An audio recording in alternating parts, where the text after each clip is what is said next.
Here are three of the Meanwell LRS 150-48 power supplies on the test bench. The power supplies are all connected in series to provide a high voltage suitable for driving the SPA5 amplifier. As usual, there are protective diodes installed across each of the power supplies to prevent reverse current flow in the event of a power supply shutdown.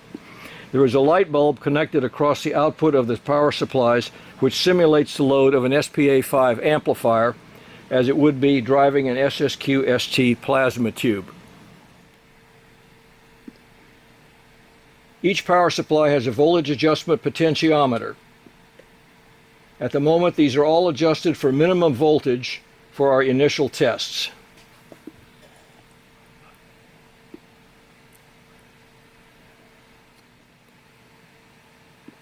We'll turn the power supplies on. Remember, this is minimum voltage. So all the power supplies in series give us about, not quite 125 volts. At maximum voltage, which we can achieve by rotating the potentiometers clockwise, the set of power supplies will produce about 166 volts.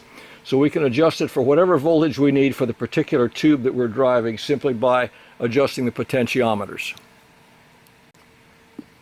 Now let's turn it on. This time we have the power supplies connected across the light bulb. This simulates the load of the amplifier. At minimum voltage, again, we have about 125 volts available from the power supply. If we crank the voltage up by adjusting the potentiometers, the light bulb gets brighter and the voltage rises to 166 volts. It's a little bit hard to see with the brightness of the bulb, so I can cover the bulb up and you can see that the voltage is still 166 volts. And turning the potentiometer back down again will reduce the voltage. So we can set the power supplies for a convenient voltage for the amplifier that we're going to use and the tube that we're going to use, and its system is ready to go. There is one other thing we need to test, and that is what happens if the output transistor in the amplifier shorts out. As we know, this will place a dead short circuit across the output of the power supplies. First, let's cover the light bulb so it won't blind us completely, and then let's turn the power on. Alright, our amplifier is running properly. Now let's see what happens if we put a short circuit across the power supply. Of course it quits. As soon as we remove the short, the power supply recovers and the voltage comes back up to normal. Let's repeat the test. We can do this as many times as we want and the power supplies recover gracefully from a short circuit.